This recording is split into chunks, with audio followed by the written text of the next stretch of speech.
à toutes et à tous, j'espère que vous allez bien. C'est Maître Joseph Cicéron. Vous entendez souvent dans des séries, dans des films qui mettent en scène le policier interpellant le suspect l'expression suivante: vous avez le droit de garder silence, car tout ce que vous direz sera retenu contre vous. Mais d'où vient cette phrase célèbre? Et pourquoi est-elle encore si importante aujourd'hui?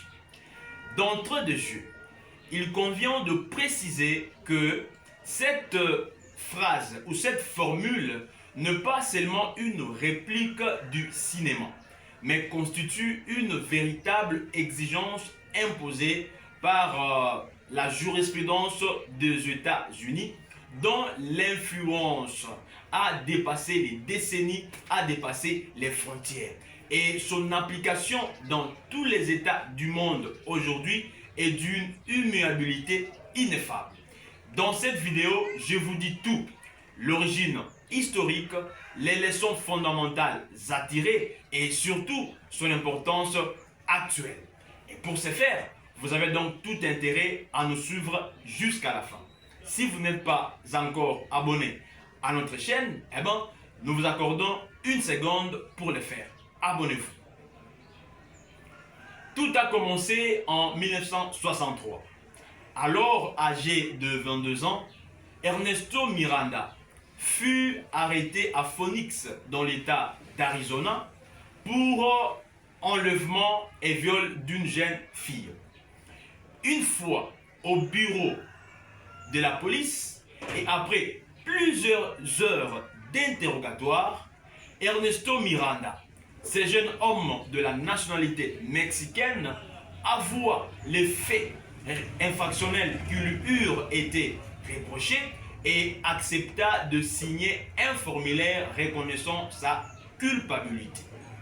À l'issue, bien sûr, d'un interrogatoire prolixe, l'affaire fut fixée au tribunal pour un procès, à l'issue duquel le juge s'est servi des aveux d'Ernesto Miranda et le condamnèrent.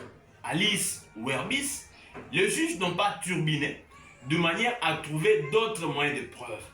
Pour eux, l'aveu du prévenu suffisait déjà pour asseoir leur intime conviction. C'est en ces termes-là que Ernesto Miranda fut condamné. 3 ans plus tard, Ernesto Miranda trouva un autre avocat qui résolut de saisir la Cour suprême des États-Unis, car il estima que la phase préjuridictionnelle était teintée d'irrégularité qu'il fallait donc corriger. Une fois devant la Cour suprême des États-Unis et après 2 débats houleux, le juge fit fortune à tous les moyens développés par l'avocat d'Ernesto Miranda et décidèrent d'infirmer le jugement ayant condamné Ernesto Miranda. Alice Werbis, les juges de la Cour suprême des États-Unis avaient estimé qu'il était donc nécessaire d'annuler de manière définitive le jugement ayant condamné Ernesto Miranda, se basant uniquement sur les aveux. Ainsi, la Cour suprême des États-Unis, dans sa décision, il va dire que les aveux obtenus sans information préalable de la personne poursuivie violaient le 5e amendement de la Constitution américaine, qui prévoit bien sûr ou qui garantit les droits, qui protègent l'auto-incrimination. Pour ainsi dire, en vertu du 5e amendement de la Constitution américaine, nul ne peut s'auto-incriminer.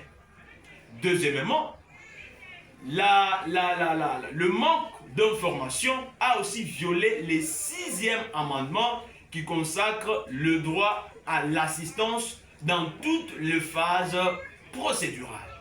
Ainsi, en 1966, la Cour suprême des États-Unis prononça l'arrêt Miranda. Et c'est en ces moments-là que naquirent officiellement le right Miranda ou le droit Miranda. Alors, quelles sont les leçons à tirer dans cette affaire? Après l'avoir minutieusement analysé, j'ai trouvé qu'il y a 5 leçons fondamentales à retenir. La première leçon, le silence est un droit et non un aveu de culpabilité. C'est-à-dire, la personne est en droit de garder silence.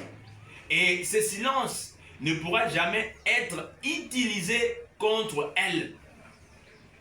Le deuxième droit ou la deuxième leçon, c'est que le manque ou l'ignorance de ces droits rend vulnérable.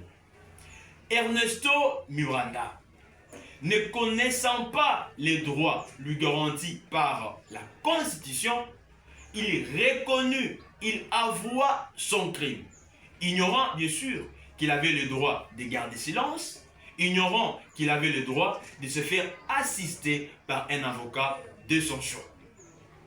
Troisième leçon à retenir, c'est que la police et le parquet doivent toujours et surtout informer la personne, arrêter les droits qui lui sont reconnus par la Constitution et par les lois.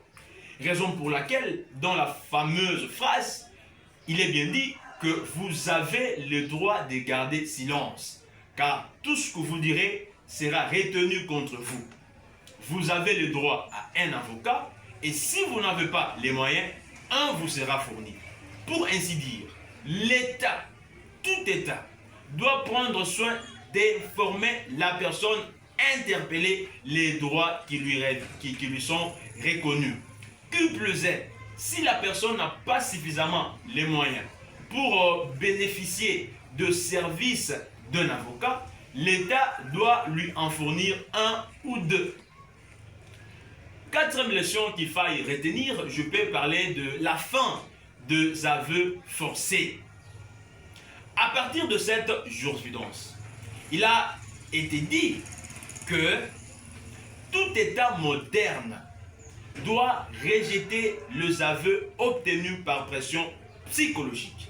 Ainsi, même à l'absence d'une violence physique, la pression mentale, l'isolement ou la peur peuvent toujours influencer ou fausser une vérité. Et la cinquième leçon à retenir, c'est que à partir de l'affaire Miranda, l'aveu n'est plus considéré comme la reine de preuve. À l'époque, dès lors que la personne bat sa culpe ou accepte son crime, eh ben, les carottes sont déjà cuites. La personne ne pourra attendre que sa condamnation parce qu'elle est déjà passée largement aux aveux. Aujourd'hui, tout État qui se veut être de droit doit toujours appliquer à la lettre ces 5 leçons que nous venons d'apprendre de l'affaire Miranda. Parce qu'elles sont considérées ou elles sont devenues un symbole mondial de protection de libertés individuelles. Ça n'est fini donc par là. Abonnez-vous, likez et commentez. Merci beaucoup.